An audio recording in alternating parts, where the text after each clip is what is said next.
اور ہاں، یہ مسئلہ بھی بڑا قابل توجہ ہے، سوال بڑا اہم ہے۔ اگر آپ کی توجہ ہوگی تو بات آسانی کے ساتھ اور جلد جو ہے سمجھ آ جائے گی۔ سوال یہ کیا گیا ہے کہ عورت کے سامنے سے کوئی گزر رہا ہو، یعنی گھر کے اندر عورت نماز پڑھ رہی ہے، اور جہاں پر نماز پڑھ رہی ہے وہاں پر مصلی کے سامنے سے، یعنی عورت جو نماز پڑھ رہی ہے اس کے سامنے سے کوئی گزر رہا ہے، تو اب کیا کیا جائے گا؟ تو شریعت مطہرہ نے جو طریقہ بتلایا گیا ہے وہ بڑا ہی اہم ہے۔ دونوں طریقوں کے اندر فرق ہے۔ ایک طریقہ تو وہ ہے جو مرد کے لیے بتایا گیا ہے، اور دوسرا طریقہ وہ ہے جو عورت کے لیے بتایا گیا ہے کہ آپ نے یہ طریقہ اختیار کرنا ہے۔ سب سے پہلے تو یہ بات سمجھ لیں کہ مرد کے لیے کیا حکم ہے، اس کے ساتھ ہی میں عورت کے لیے جو حکم شریعت مطہرہ نے دیا ہے وہ بھی میں آپ کی خدمت میں عرض کرتا ہوں۔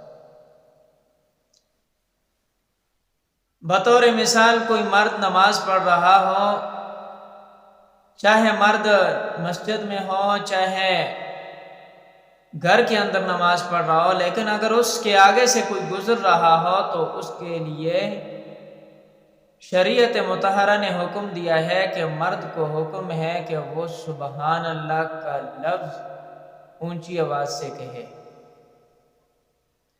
کیا مطلب؟ کہ جب اونچی آواز سے سبحان اللہ کہے گا تو آگے سے، یعنی نمازی کے آگے سے گزرنے والا جو شخص ہے وہ رک جائے گا اور وہ اپنی غفلت سے باز آ جائے گا، اور یہ عموماً غفلت کی وجہ سے ہی ہوتا ہے۔ جان بوجھ کر کوئی بھی نمازی کے سامنے سے نہیں گزرتا۔ یہ کس وجہ سے ہوتا ہے؟ غفلت کی وجہ سے۔ پتہ نہ چل رہا ہو، غافل ہو، پتہ نہ چل رہا ہو کہ فلاں نماز پڑھ رہا ہے یا نہیں پڑھ رہا، تو آگے سے گزرنے کی وجہ سے فرمایا کہ جب گزر رہا ہو کوئی آدمی نمازی کے سامنے سے تو نمازی کو اس بات کا حکم ہے، بالخصوص مرد کے لیے، عورت کے لیے نہیں۔ عورت کے لیے جو حکم ہے وہ آگے میں بیان کرنے والا ہوں، پہلے اس کو توجہ سے سن لیں۔ مرد کو جو نماز پڑھنے والا ہے حکم ہے کہ وہ سبحان اللہ اونچی آواز سے کہے، تاکہ جو سامنے سے گزرنے والا ہے وہ پیچھے ہو جائے، نہ گزرے۔ اب آتے ہیں عورت جو نمازیہ ہو، یعنی نماز پڑھنے والی، مصلی پہ کھڑی ہو اور اس کے سامنے سے کوئی گزر رہا ہو، چاہے گھر کا کوئی بھی فرد ہو، تو عورت کے لیے کیا حکم ہے، یعنی عورت کیا کرے گی؟ تو یاد رکھیں، شریعت مطہرہ نے حکم دیا ہے کہ عورت کے لیے جو طریقہ ہے وہ مرد کے طریقہ سے بالکل مختلف ہے۔ مرد کو حکم دیا گیا تھا کہ سبحان اللہ کہے، اور عورت کو حکم یہ ہے کہ عورت اپنے دائیں ہاتھ کی انگلیاں جو ہیں وہ بائیں ہاتھ کی ہتھیلی کے اوپر ماریں، تاکہ وہ نمازی کے سامنے سے، یعنی اس عورت جو نماز پڑھنے والی ہے اس کے سامنے سے گزرنے والا آدمی رک جائے۔ شریعت نے عورت کو آواز نکالنے کا حکم نہیں دیا، بلکہ آواز نکالنے سے منع فرمایا ہے۔ اس لیے حکم مردوں کے لیے آواز کا ہے، عورتوں کے لیے آواز کا نہیں۔ عورتیں کیا کریں گی؟ اپنے دائیں ہاتھ کی انگلیاں اپنے بائیں ہاتھ کی ہتھیلی پہ ماریں گی، جس سے نمازی کے سامنے سے گزرنے والا شخص وہ رک جائے۔ اسی طرح یہ بات بھی قابل ذکر ہے، جو گزشتہ درس میں بھی پوچھی گئی تھی، لیکن وقت نہ ہونے کی وجہ سے باقی مسائل تو بیان ہو گئے، لیکن یہ رہ گیا تھا۔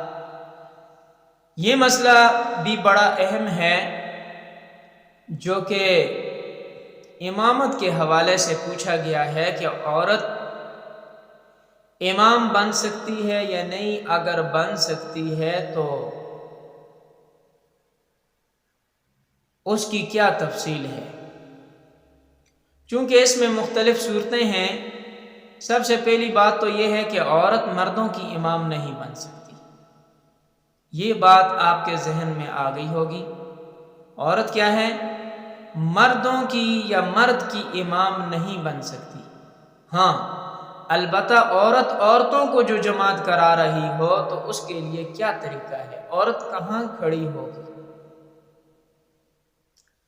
تو یاد رکھیں، عورتوں کو جماعت کے ساتھ نماز پڑھا رہی ہو تو اس کے لیے حکم یہ ہے، شریعت نے جو حکم دیا ہے کہ عورت بالکل آگے مصلی پہ کھڑی نہ ہو، یعنی جو امام عورت ہیں وہ آگے مصلی پہ کھڑی نہ ہو، بلکہ صف کے اندر درمیان میں کھڑی ہو کر باقی عورتوں کو نماز پڑھائے۔ بات آسان ہے، توجہ کی ضرورت ہے۔ دوبارہ اس بات کو سمجھیں۔ میں نے عرض کیا کہ عورت جب نماز پڑھا رہی ہو، یعنی امام بنی ہوئی ہو، تو عورت کے لیے کھڑا ہونے کی جو جگہ بتلائی گئی ہے وہ عورتوں سے بالکل آگے مصلی پہ نہیں، بلکہ عورتوں کی جو پہلی صف ہے اسی صف کے اندر درمیان میں کھڑے ہو کر وہ باقی جو عورتیں ہیں ان کو نماز پڑھائیں۔ یہ ہے طریقہ عورت کی امامت کا۔ لیکن یہ بات پہلے ہی میں نے عرض کر دی ہے کہ عورت مردوں کی امامت نہیں کرا سکتی۔